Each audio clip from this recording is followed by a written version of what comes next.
Hello guys, welcome back to KD Code. As I mentioned in the title, I am here to introduce this series of machine learning where we learn the mathematical concepts behind all the machine learning models and try to implement them from scratch without using any sklearn package and their inbuilt models.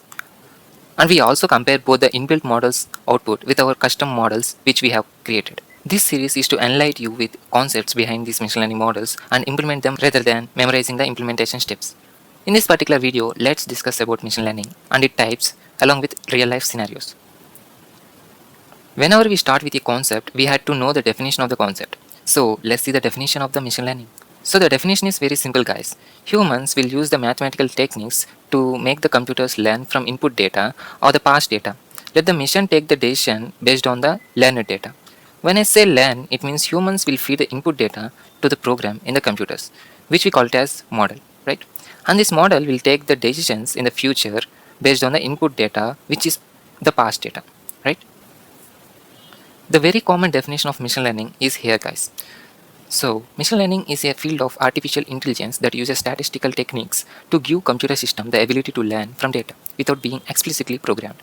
So everything in this definition we already discussed in the previous slide, right? Except this explicitly programmed. So what is this explicitly programmed means? It means that you will clearly and specifically code the program to make it do what you want. For example, you write a code to return prime numbers or only even numbers. Here you clearly do the coding to make it work and give you the specified values as output, right? Either the prime numbers or even numbers. It will give the expected output only, right? But in machine learning, we write the program which is implicitly programmed and we let the machine decide which output it wants to give based on the past data. So the main aim of machine learning is to let the model or computer decide the actions without any human intervention using the historical data. Got it? Right. Let's continue guys. There are 4 types of machine learning guys. The first one is supervised learning. This model is completely trained on labeled dataset. So what is this training and labeled data set means here? Training is nothing but giving inputs to the model to make it learn about past data and decide what to do in the future with similar inputs. And labeled data is nothing but the inputs which we are giving to the model are labeled, right? The second type is unsupervised learning. This model is completely trained on unlabeled dataset. We will see the examples for both the labeled and unlabeled data in some time, where we will discuss about real-time scenarios. And the third one is semi-supervised learning. Here, the model is trained on both the labeled and unlabeled dataset, right?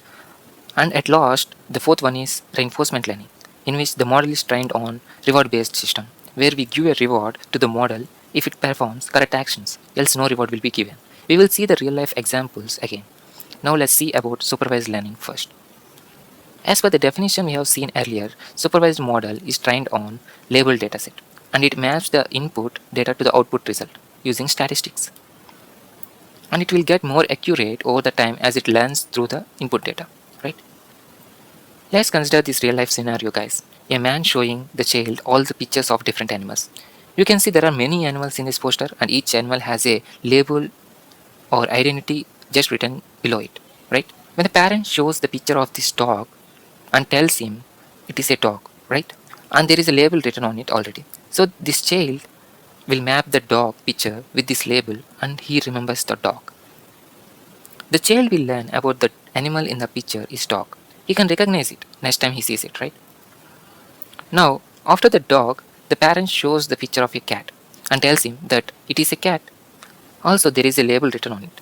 So the child will map the picture of this cat with its label and remembers the cat.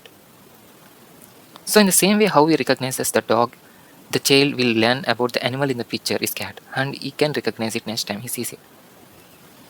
Finally, the child can identify both the animals, the dog and the cat, based on different features they had, right? Like the color, head shape, tail size, ear shape and few others. So the child will learn all the features of both the animals by seeing the picture and labels which man shows to the child, right? After the features of the cat and dog has been analyzed by the child, he learns to map those features of the animals to their labels, like cat and dog. Whenever he sees an animal, he will try to map the feature of the dog or the feature of the cat with the feature of the animals he is seeing. And if the features are matched, he will confirm and map the label of the animal as dog, or similarly for the cat too, right? The man then shows the child an image of elephant for the first time. But he didn't know it before as the features of the elephant doesn't match with the dog or cat. He might not recognize it. The child only know dog and cat features, as his dad showed him those features before and tells him the animal in the picture is a dog and a cat, along with their labels. But he will not be able to recognize the elephant because his dad didn't tell him it is an elephant, and it is his first time the child seeing such type of animal, right?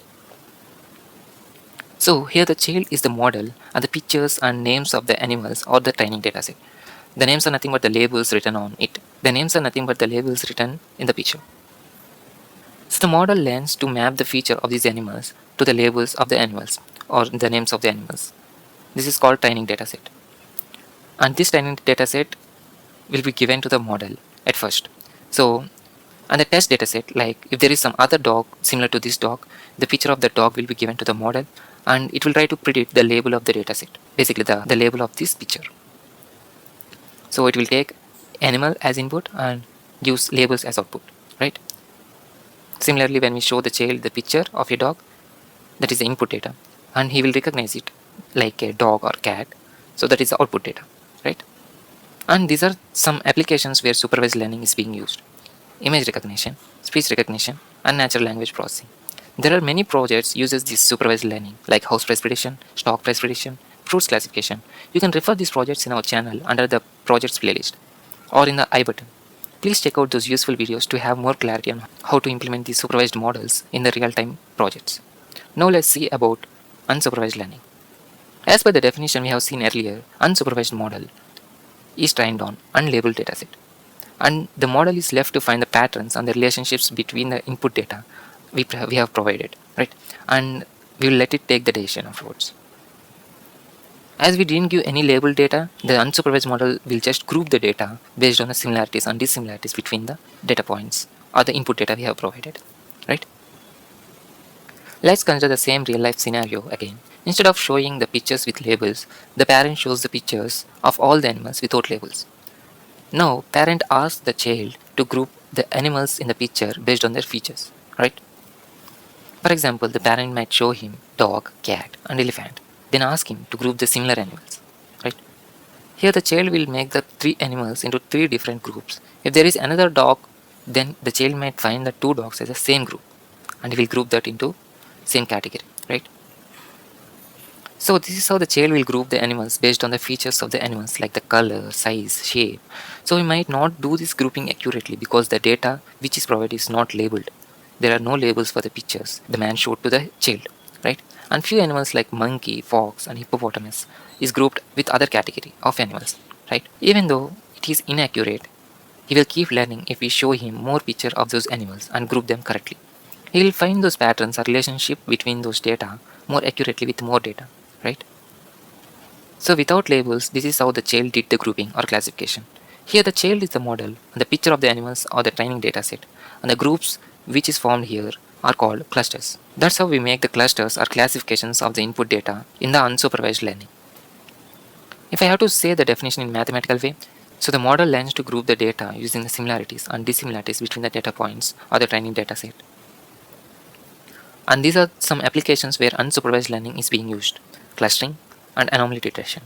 There are many projects uses unsupervised learning. We will be learning all these models and use in real-time projects in upcoming videos. Please subscribe to not miss out any of those useful videos. Now let's see about semi-supervised learning. As for the definition we have seen earlier, semi-supervised model is trained on both labeled and unlabeled dataset, and it uses the labeled data and find the patterns and relationships between the input dataset. So it predicts either the labels of the data or group them all using the input data. Here the parent shows some animals with labels and some animals without labels. If you see, these animals have labels and these two rows doesn't have any labels for these pictures. When a child sees any new images, he will group those images with the similarities and dissimilarities between them, and also predict the label if it is present in the training dataset.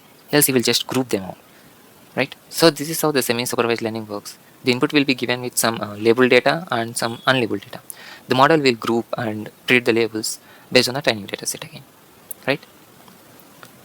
So these are few applications where semi-supervised learning being used: image classification, object recognition, speech recognition, and natural language processing. Let's see about the last type, reinforcement learning. So as per the definition I have mentioned here, the model is given a task to perform. If it does the task correctly, it will receive the reward.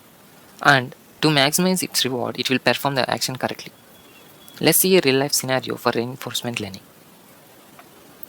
So consider this dog. You give a command to this dog like sit, jump or run. If the dog performs that action correctly, it will get a reward like a biscuit, right?